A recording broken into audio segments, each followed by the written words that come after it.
Disclaimer: the views and opinions expressed in this episode are those of the guests and do not necessarily reflect the official policy or position of USA Global TV and Radio. The content presented is for informational purposes only and is intended to foster open discussion and debate. Viewer discretion is advised. USA Global TV and Radio does not endorse any particular viewpoint and encourages viewers to seek out additional information and perspectives. Saving America with Dr. David D. Schein.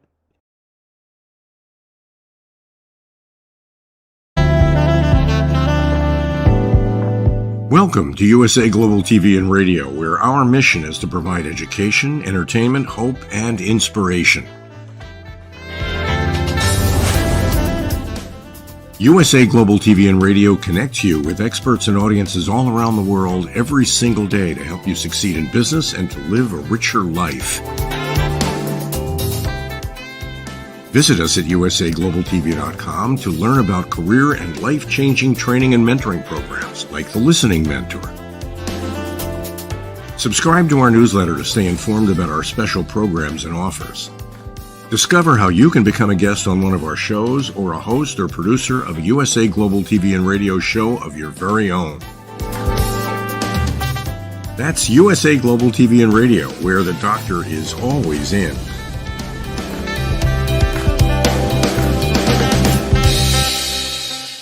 Welcome to Saving America. This is your host, Dr. David D. Schein. And let's dig into the news here. Trump assassination attempt number 2. Just as one assassination attempt was rather stunning, to have 2 in a short period of time is even more stunning. Sadly, this was again possible due to a failure to provide comprehensive security for former President Trump. While appreciation is appropriate for Trump's immediate detail, the overall security plan is clearly inadequate. In examining both attempts, the key message is that the plan for Trump's protection is not serious. I have to wonder aloud if the government employees at the top, extensively Democrats, are consciously not providing the appropriate type of coverage. Of course, there are some deranged Dems who have even called for Trump to be jailed or killed. In the most recent attempt, the whack job Ryan Ruth laid in wait along a fence line near the 5th hole of the Trump golf course in West Palm Beach, Florida. He reportedly laid there for 12 hours with a high-powered rifle and even wearing a GoPro to record the planned shooting. At the last minute, a member of Trump's security detail spied the barrel of the rifle and fired 4 shots. Ruth ran away to a nearby car and sped off. Here's the cool part. A lady saw Ruth run to the car. She recorded the license plate and immediately contacted the police. Ruth was tracked down shortly thereafter and is in custody. Great citizenship on display by the lady, and an attaboy to the agent who spotted and fired shots at the attempted killer. A motive is still in question. How I do want to mention that I hate to use this clown's name. Some of these crackpots just want to be famous regardless of how I get there. I would say that was absolutely true for John Lennon's killer, for instance. We know that this shooter is an ex-con, that he's been to the Ukraine, reportedly to support the war effort there, and that he most recently lived in Hawaii. He has a public defender now based on him not having much money, according to him. How did he get the funding for his trip to Florida and to obtain the rifle and the GoPro? We know about the vehicle that was reportedly stolen. Well, our sore loser Hillary Clinton just won't go away. She's reportedly promoting a new book. Hey, you would have to be a hardcore sycophant to buy a book by her. Despite claims that the Dems are going to tone it down against Trump after his first assassination, she roared away immediately after this second attempt. But to throw rocks at Trump reminds me of the famed phrase, people in glass houses should not throw stones.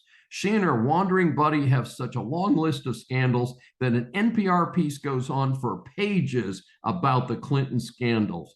Perhaps some younger members of our audience are not familiar with some of them. Let's see, Whitewater, Travelgate, Paula Jones, Monica Lewinsky, Vince Foster's death, Filegate, the Benghazi disaster, which was made famous by her infamous statements about the death of the ambassador and the 3 brave men who tried to defend the embassy. the highly questionable finances and expenses of the Clinton Foundation, and the famous server with government material kept at her house, and the erasures of thousands of emails before she surrendered it. More recently, who could forget the ties to Jeffrey Epstein and Bill Clinton?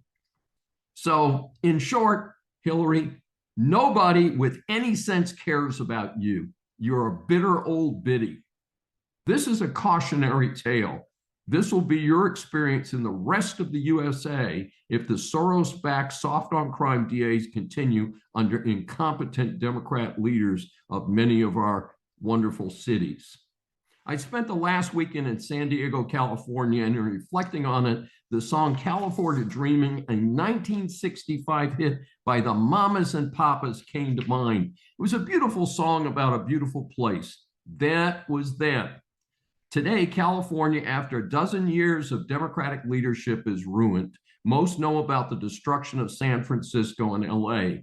Corporations and middle-class taxpayers are fleeing the state. San Diego, so far, seemed to be surviving the decline in the state. In general, the popular tourist area near the waterfront looked pretty good.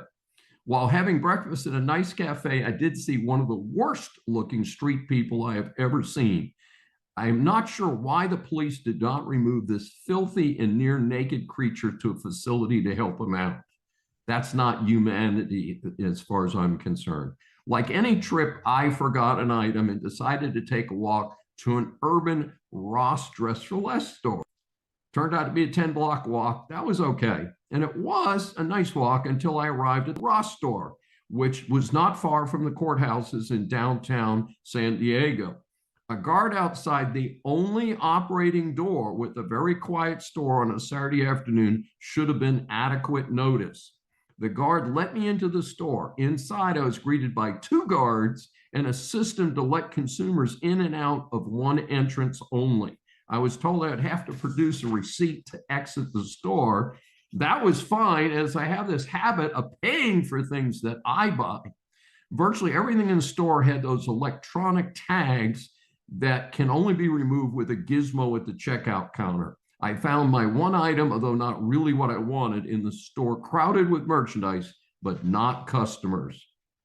This is from a disturbing story by Patty McMurray that appeared in the Gateway Pundit. It begins with a reminder.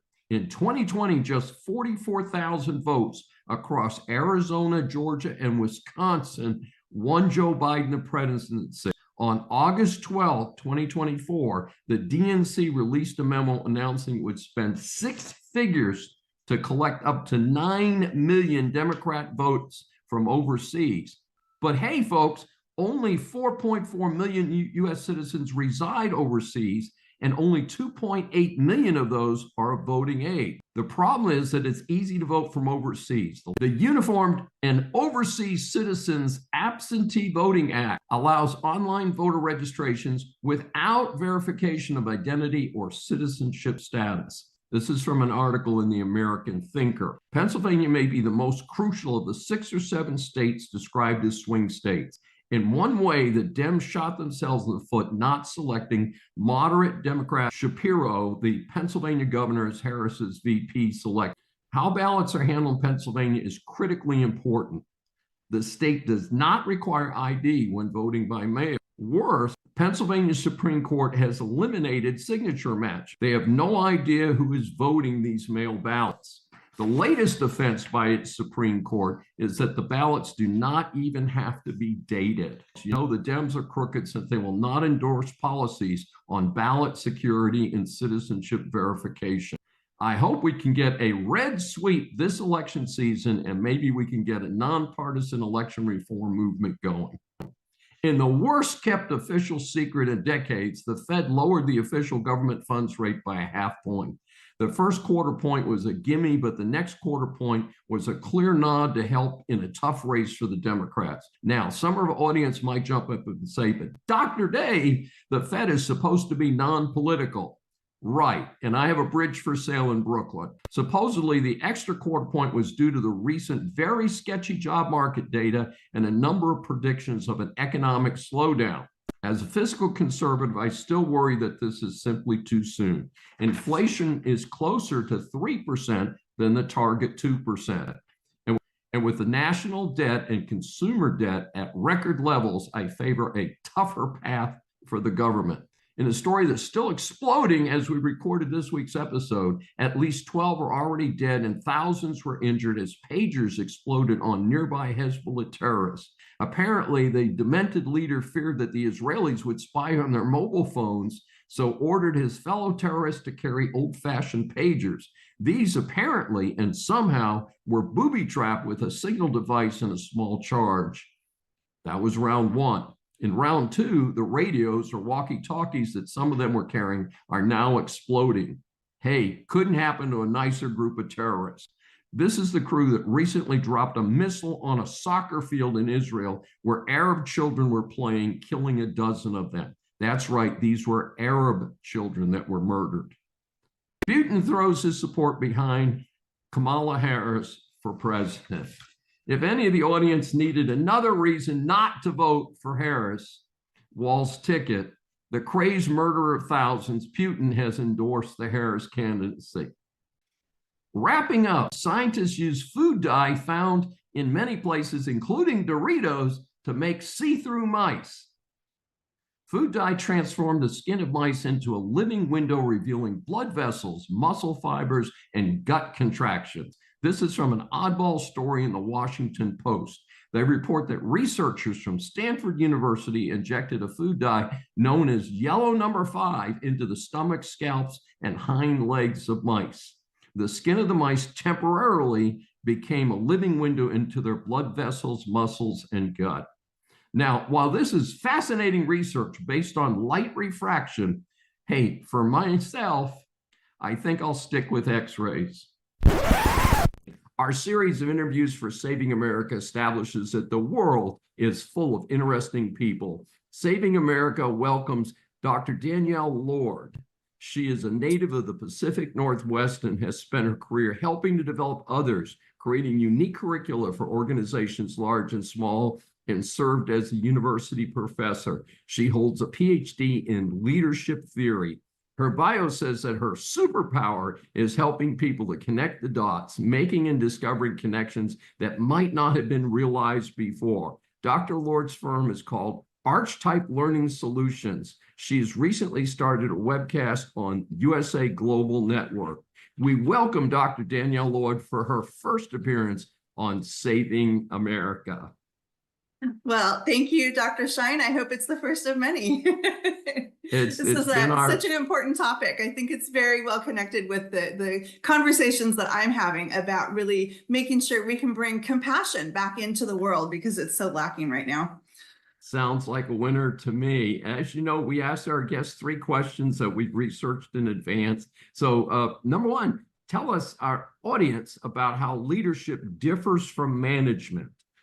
I am always happy to talk about this particular topic because it is still very misunderstood. And there are still plenty of people out there who are saying they're the same thing. They are not the same thing. They are very different.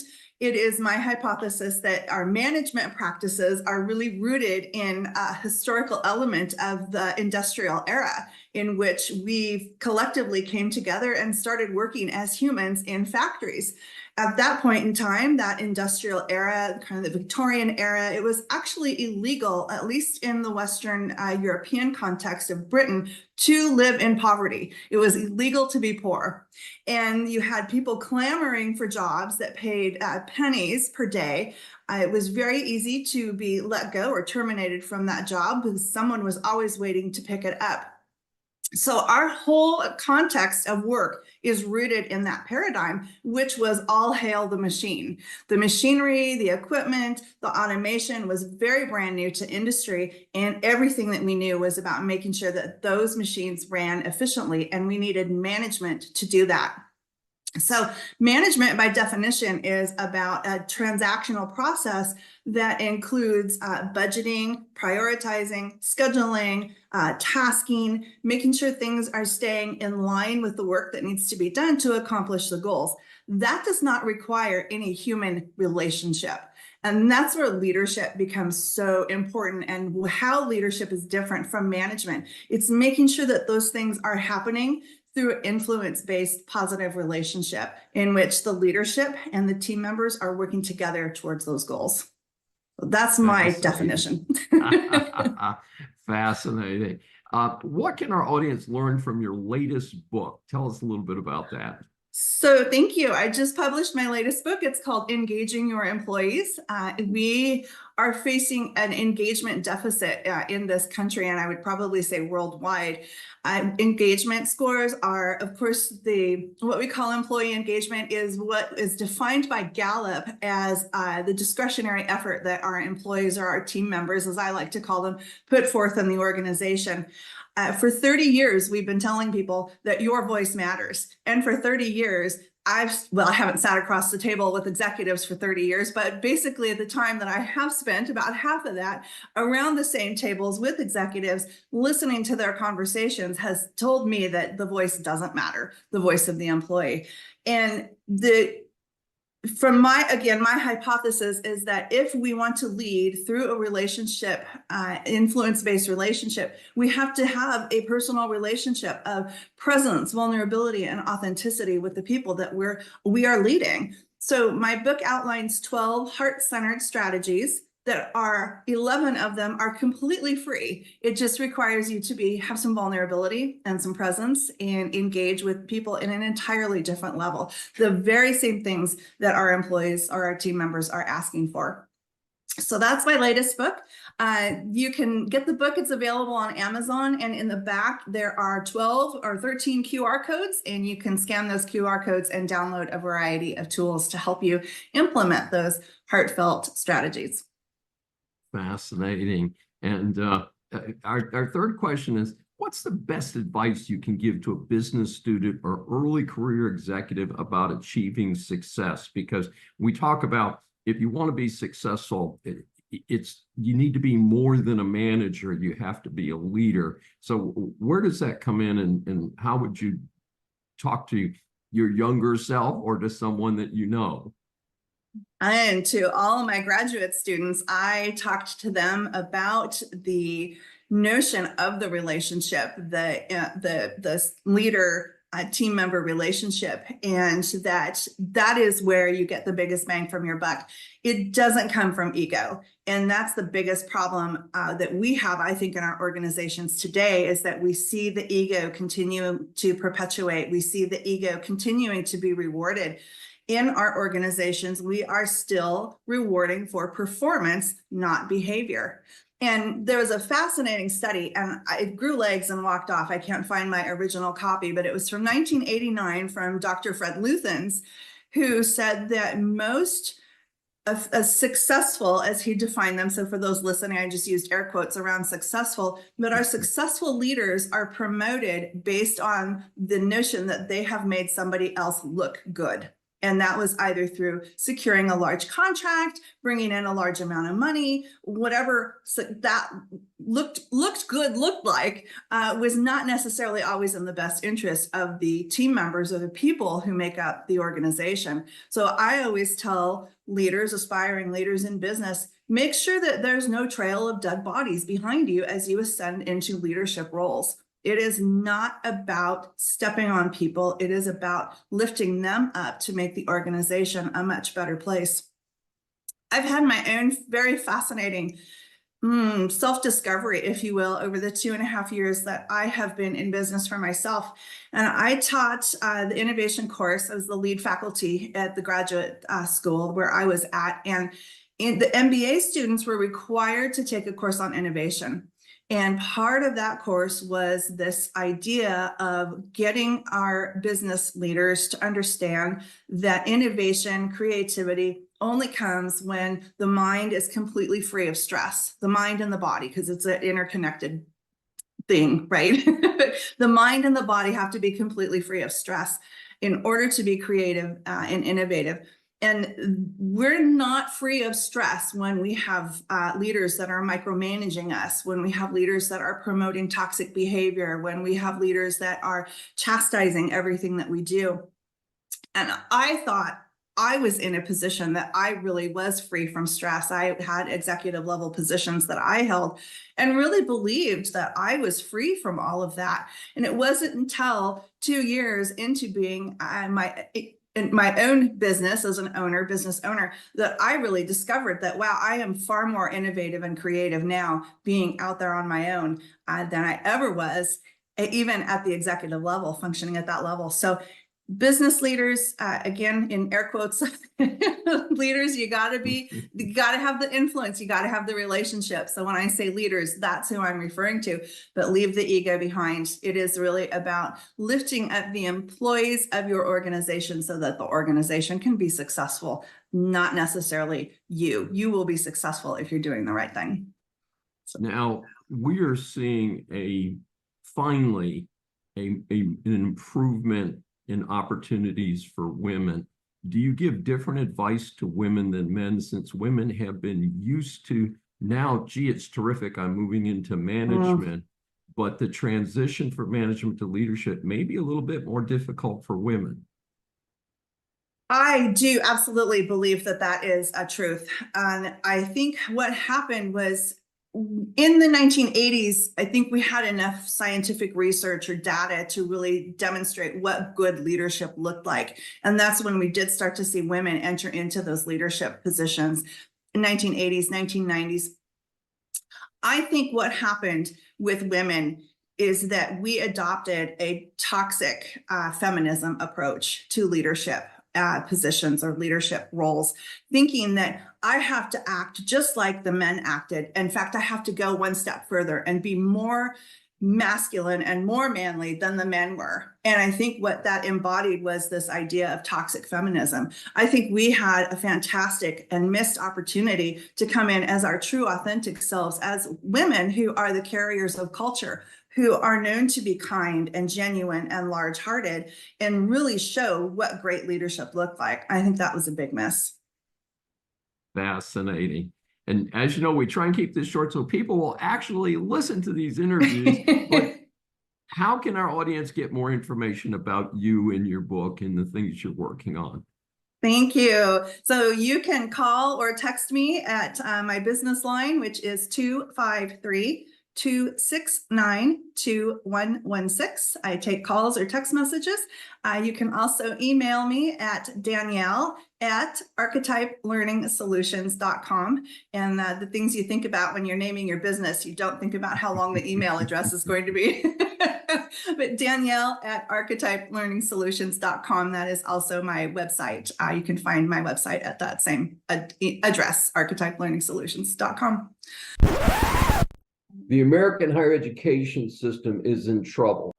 It is time for the leaders of higher education in the United States to take stock and work on absolutely necessary reforms, or you face having it closed down. I'll speak for myself first.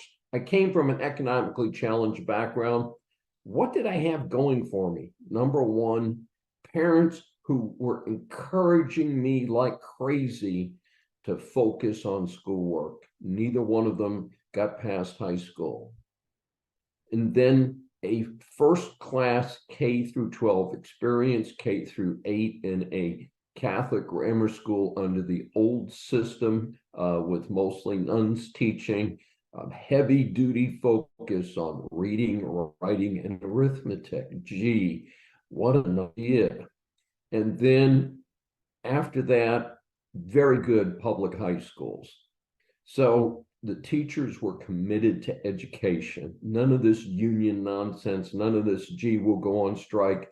None of this will close the classroom or don't show up if you're not wearing a mask. We've got to get past that in America, folks. So I did well enough to get a full scholarship to an Ivy League college. I later realized full scholarship is not exactly a ticket to ride.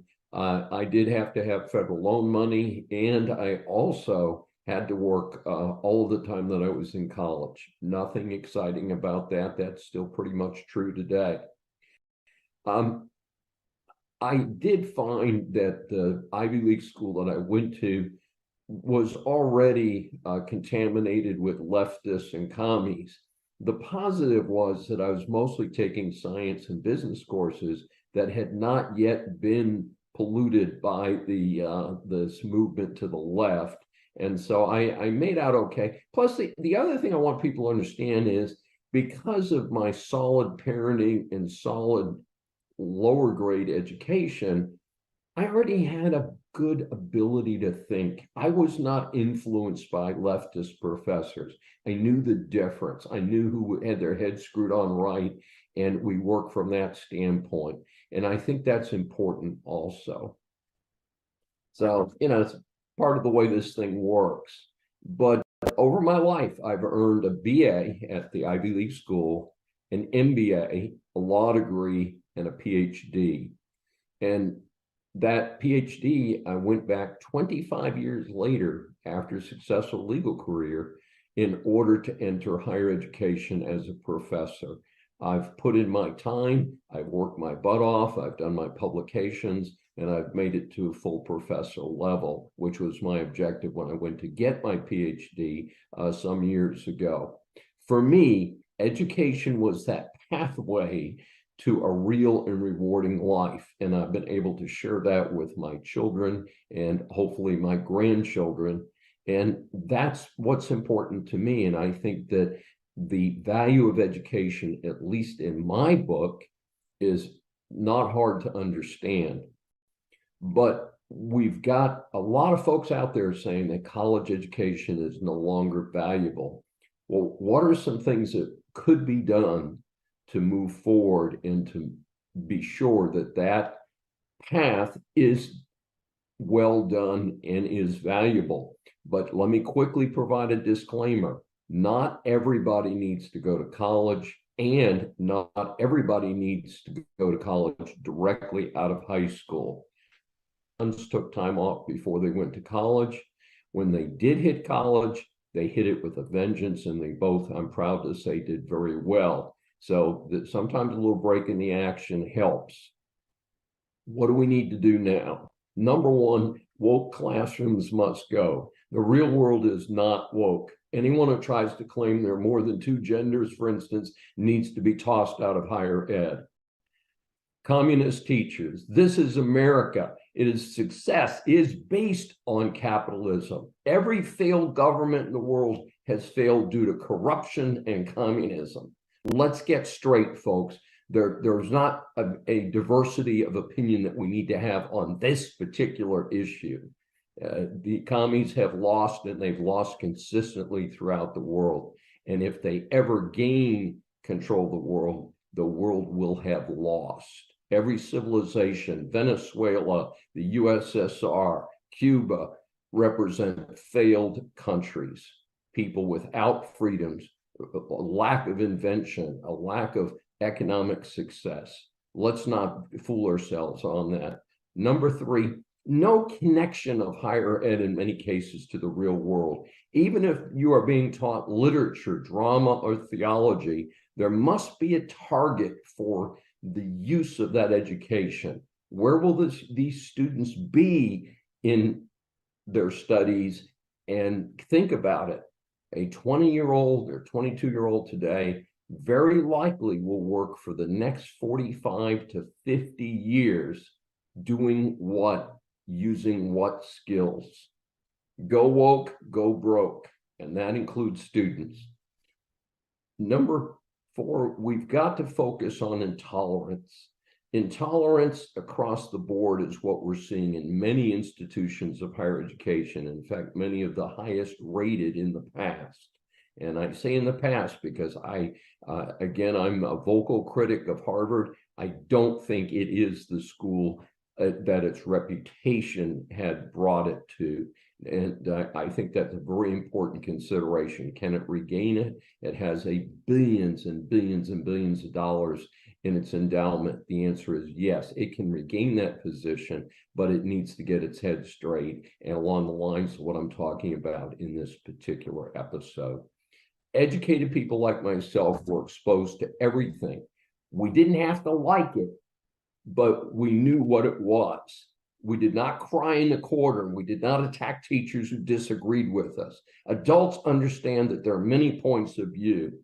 This does not mean a student has to adopt the garbage from the left, but we certainly need students to see and understand all different points of view. Number 5, lack of return on investment.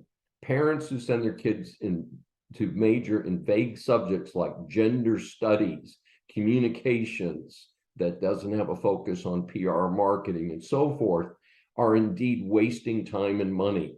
We are in a business. Call them the minimum wage workers for the future if they do not have a focus in college and take the courses that will direct them towards some specific type of activity. For instance, most grads with a psychology undergraduate degree will need to have a master's degree to get a decent job. Accept that up front. Again, I have close friends who are clinical psychologists, 6 years post-BA in order to practice their profession. It's part of the deal. I have numerous friends in human resources, psychology undergraduate degree, and then advanced training in human resources. Great HR people, but there's a focus there. Don't expect it to be delivered with the bachelor's degree. Number 5, complaints about costs while teacher salaries wither away. Oddly enough, the major complaint about college is that it costs too much. Well, guess what? We faculty are not even keeping up with the last decade's cost increases, much less the radical inflation of Bidenomics. A lot of the cost today is for non-classroom staffing and expenses. Time to examine varsity athletics and government mandates just to get started. Eliminating the U.S. Department of Education, which has been frequently mentioned by conservative advocates, certainly sounds like a good idea to me. And you say, what about standards? States can establish standards, and I don't think that the U.S. Department of Education has done anything other than make education more expensive. And I'm very critical of college athletics. Probably the most extreme example is that the Texas A&M University just fired its head football coach, and according to media reports, they owe him a payout of $76 million. Guess what, folks? That is barely less than the entire endowment of the small college where I teach. Yes, folks, ludicrous situations are happening in athletics. It's time to re-examine what we do. And by the way, I am a supporter of what are called intramural athletics. Students can play sports for fun. What's wrong with that? We, the American people, must demand our college education system that supports our society. Support schools that do that, and stop sending your money and your kids to schools that do not provide a return on investment. Business students, business persons, or consumers, business law impacts much of what you do. This segment is designed to help you get past the headlines on key stories. An international court that arbitrates disputes in elite sports has ruled against transgender swimmer Leah Thomas. Thomas, who made headlines swimming for the University of Pennsylvania women's swim team by defeating Riley Gaines. She was swimming for Kentucky at the time. Subsequently, Gaines has been on an international campaign to block biological males from using their natural muscle mass and size in competitive women's sports. Thomas brought a legal challenge to rules preventing female-identifying mature males from competing in women's events. It's very specific, folks. The forum was the Swiss-based Court of Arbitration for Sport, CAS. It dismissed Thomas's request to overturn a June 22 decision by the World Aquatics to ban transgender swimmers who have been through male puberty from competing in elite women's races. This was a change in position, as the previous determination was that female-identifying male athletes could compete as long as they lowered their testosterone levels below a certain point. But the organization changed course after a scientific panel found that even after taking medication that lowered testosterone, male competitors still had a significant advantage over women. Of course, that is what Riley Gaines has been arguing with the NCAA here in the United States for at least the last 2 years. Gaines is now among a dozen women athletes who have filed suit in federal court to have NCAA follow the international court. They have specifically noted their discomfort in using the same locker rooms as Thomas and other transgender athletes. So this is something that's still unfolding, pretty interesting situation. Voting Rights Act court ruling could dramatically shift political control of Congress. This is based on a report from the Heritage Foundation and other sources. The Fifth Circuit U.S. Court of Appeals has issued a decision that stops the political misuse of the Voting Rights Act by local politicians to create one-party districts, while at the same time preventing districts that might allow some minority representation. The case involves voting districts in Galveston County, Texas. The concern was that this approach could disenfranchise minority voters. Because the Fifth Circuit covers federal courts in Louisiana and Mississippi, in addition to Texas, this could have a major impact on other elections, such as statewide office and congressional seats. The case in this particular situation is Petaway versus Galveston County, which was decided by the full appeals court bench, not just a subpanel of the court. The case was brought because after the 2020 census results, the county changed a majority-minority district by moving the line so there was no longer a majority-minority district in Galveston County.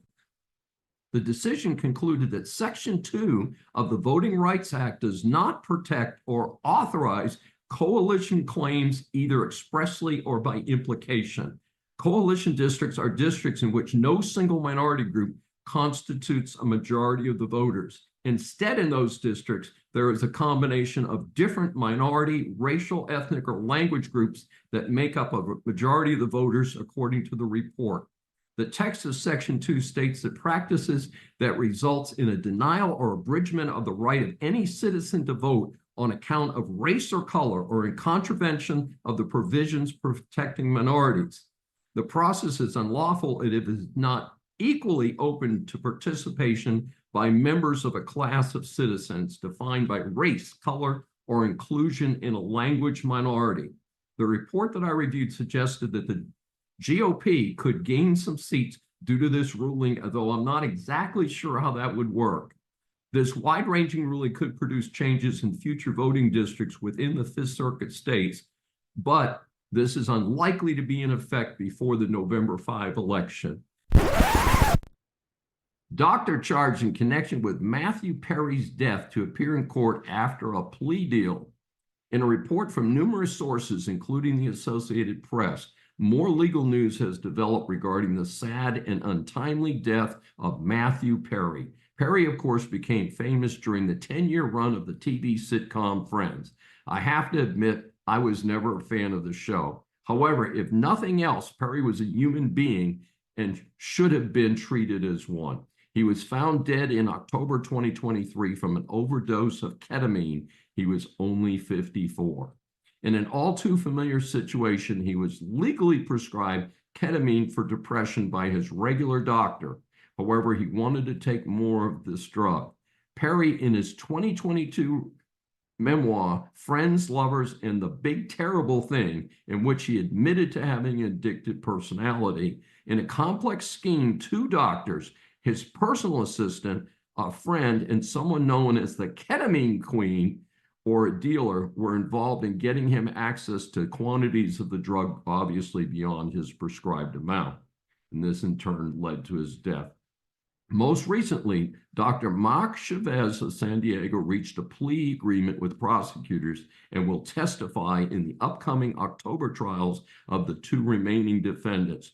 Previously, Perry's personal assistant and the friend who acted as a messenger have also pled guilty. Note that for Dr. Chavez, pleading guilty is a very serious matter. He will likely lose his medical license and he could be in prison for up to 10 years. The two defendants who have pled not guilty are the other doctor involved in the case, Dr. Salvador Plasencia and Josephine Senka. She is a woman who authorities allege is a dealer who sold the actor the lethal dose of ketamine. For these two defendants, they are charged with causing the death of Perry and could face life in prison if convicted. It is well known that medical doctors in the United States can make very good incomes. It is unfortunate indeed to see that greed, even for people who already can make a significant income, would risk their livelihoods for a few extra $1,000. And our series of interviews for Saving America establishes that the world is full of interesting people. Saving America welcomes Ken Peterson. He has more than 30 years of experience developing and implementing enterprise risk management and human resource consulting solutions. Peterson founded Churchill and Harriman C&H in 1986. Since 1997, C&H has developed and implemented enterprise risk management and third-party risk management solutions for large enterprises. C&H helps clients select and implement controls, processes, and tools that identify, measure, and manage enterprise risk. Under Peterson's leadership, C&H advises clients on enterprise risk strategy in healthcare and financial services, as well as helping government agencies improve critical infrastructure. C&H also serves Fortune 100 clients in healthcare, defense, entertainment, finance, insurance, life sciences, manufacturing, mobile commerce, technology, and transportation. C&H is an assessment firm member of the Shared Assessments Program. Peterson is an active leader in the international standards community. C&H earned the distinction of being the first approved ISO 27001 and ISO 22301 associate consultancy by a leading global registrar. We welcome Ken Peterson for his first appearance on Saving America. Thank you, Dave. Just like I said, sometimes I have to cut these bios a little bit so we'll have time to ask the questions and all that. But what a great background, and it's our pleasure to have you here. Our first, as you know, we ask our guests 3 questions. Explain to our audience why firms need to identify, measure, and manage enterprise cybersecurity risk. Well, there are a number of very formal reasons in answering that questions, Dave. Number one, industry and government require that firms identify, measure, and manage their risks now. It's simply a matter of the depth and breadth that an individual industry or a public entity has to do so. And increasingly, organizations at the board level are required through public filings and through their investor relations functions to produce the outputs of the identification, the mitigation, and the listing of those formal risks when they go through these annual processes. So there's a very formal reason for doing so. Another reason for doing so, Dave, is that particularly at a time like this, when budgets are tighter, is that you want to prioritize those risks so that if you only have a certain budget to attack these risks in a given year, you want to attack them from what we have identified as your chief risk, and then work your way down that list as far as you can. Wow, so it's certainly something we hear so much about cybersecurity today, and there's so many different aspects to it. And our second question, what are the biggest cybersecurity risks that you see for your clients as we charge through the 2020s? I think right now, Dave, we're in an interesting time for 2 chief reasons. Number one is the increased use of artificial intelligence, depending upon the organization, whether they're a commercial enterprise or a public enterprise, such as a federal or a state agency. Everyone is looking to leverage artificial intelligence.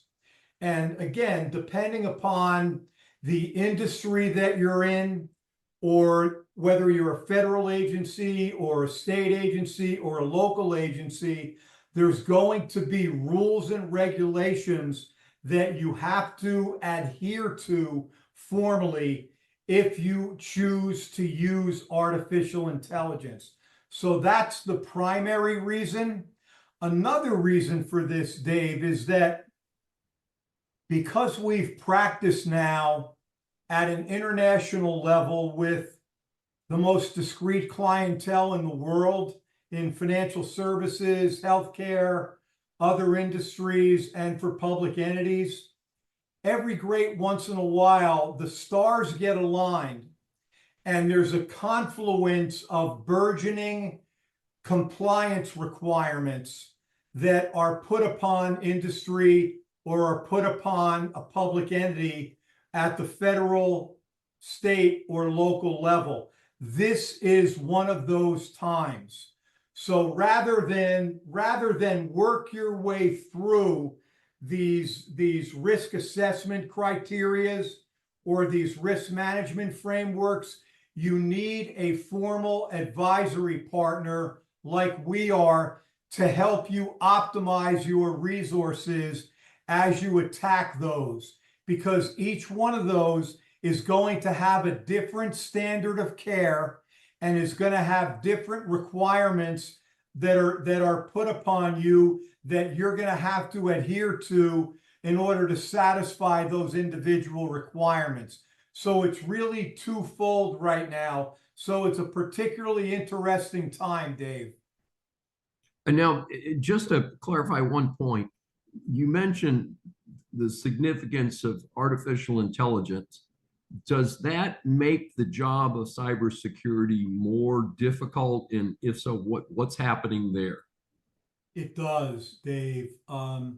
We have across industry and to some degree in public entities, as I've just referenced, elements of artificial intelligence has been used for more than a decade.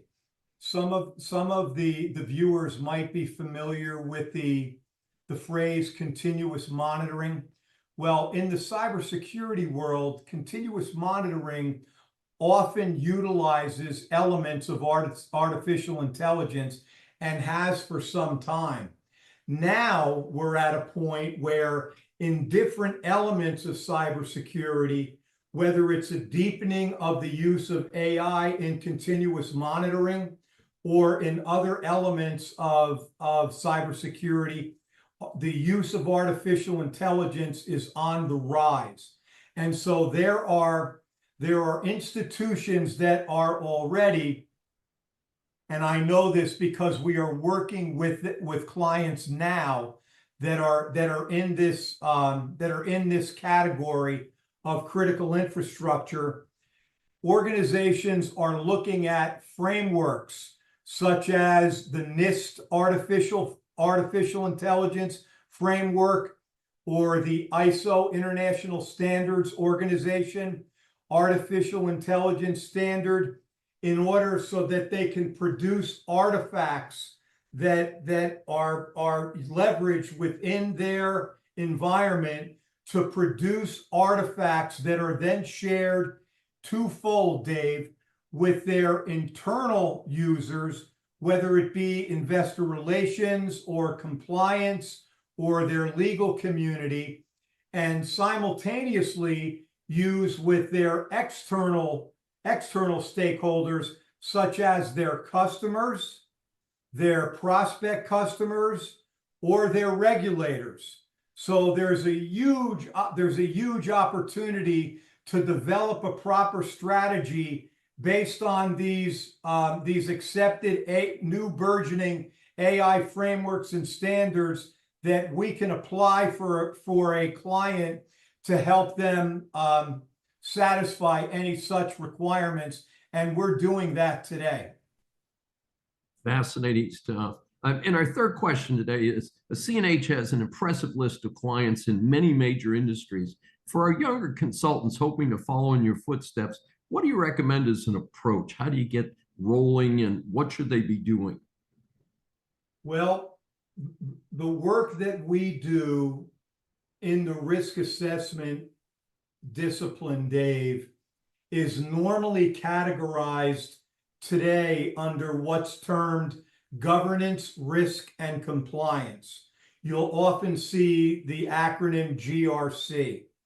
So if someone was interested in moving into risk assessments, they would normally find those opportunities listed in the public domain under GRC, right? And normally, the way that either private industry or a state or local or federal agency executes risk assessments is as part of a team. So normally a junior person would work in a role that they're found to be comfortable with, and then once they prove that they can formally execute all those responsibilities, like in most other disciplines, Dave, you move up in the ranks and your responsibilities are expanded upon. So that's the typical path in. I will tell you that from my own experience, Dave, what attracted me to the risk assessment world, and I hope my enthusiasm comes across, is that there's a level of rigor and there's a level of execution and the dotting of the I's and the crossing of the T's. You have to be very precise in this discipline to produce the requirements and the outputs that we do, that are depended on by organizations like the Department of Homeland Security, or a federal agency like Health and Human Services, or the EU.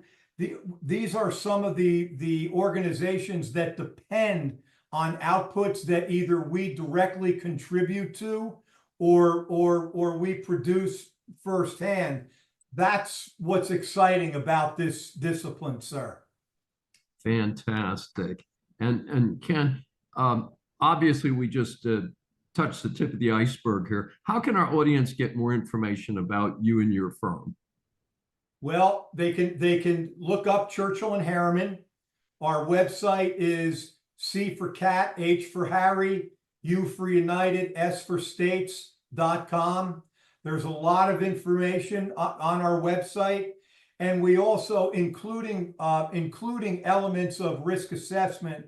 For example, we recently did a webinar for the automotive ISAC, which really gets into some deep risk assessments that we've done for private industry and for government. So I would point people directly either to social media or to our website, Dave. Very great stuff. And again, we really appreciate your being here today. As we grow up, a common reference for success or failure is the letter grade. Whether we are in grammar school or college, we all want an A grade and certainly regard an F as a big failure. Here at Saving America, we scan the news for reports of celebrities, politicians, or others who just end up in the public eye. So the A grades are awarded to people and organizations for great service to their communities, and the F grades, of course, are unfortunately more common, are awarded to those who need to do a lot better. The badge of dishonor today belongs to well-known Katie Couric, the former host of the Today Show and an alleged journalist. She was on a talk show recently and was asked how she viewed Trump voters, and we're going to quote, "The socioeconomic disparities are a lot, and class resentment is a lot, and anti-intellectualism and elitism is what is driving many of these anti-establishment people, which are Trump voters. So I think that is a huge problem we have to address." So voting for Trump is a major problem that people like Katie Couric need to address. That's kind of interesting. Katie Couric is a graduate of the University of Virginia. I hold 2 graduate degrees from that well-regarded university. I take no joy in a fellow Cavalier being this ignorant. Maybe years of fame and fortune have taken a toll on good old Katie.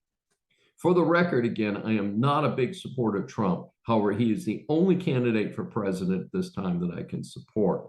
I do feel that voters of many stripes and descriptions support him.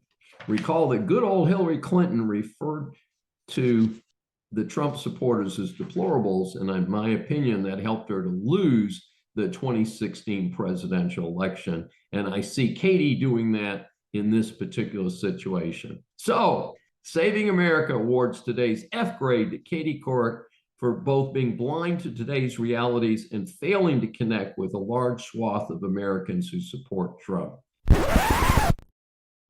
Don't believe the headlines, folks. The lefties lie like usual. A term I used to hear a lot was spin doctors. It usually referred to public relations pros who could make a total bomb of a movie sound like it was the best movie you ever could see. The communist scum dominating the slopstream media and the Democrat Party love it when they think they have a leg up on anything that looks like a conservative situation. In current parlance, a red state is a conservative state and a blue state is a Democrat state. The irony of this is that during the Cold War, we called the commies Reds.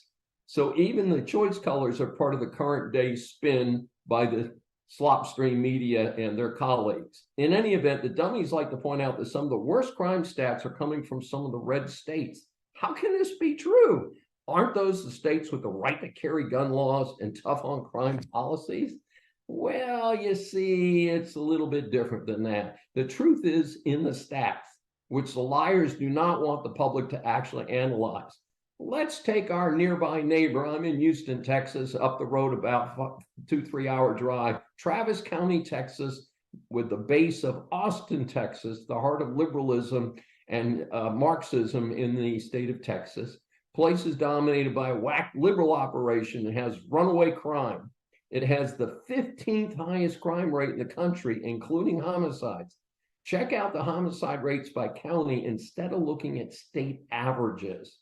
Deep Blue Harris County, seat of Houston, Texas, is a heavily criminal area, despite the fact that it's located in a red state. In fact, currently undergoing a mayor's race where the number one issue of all of the candidates, including the two leading Democrat candidates, is crime. Yes, folks, crime. So hopefully, maybe even they're getting the picture that maybe being soft on crime is not the way to win friends and get votes.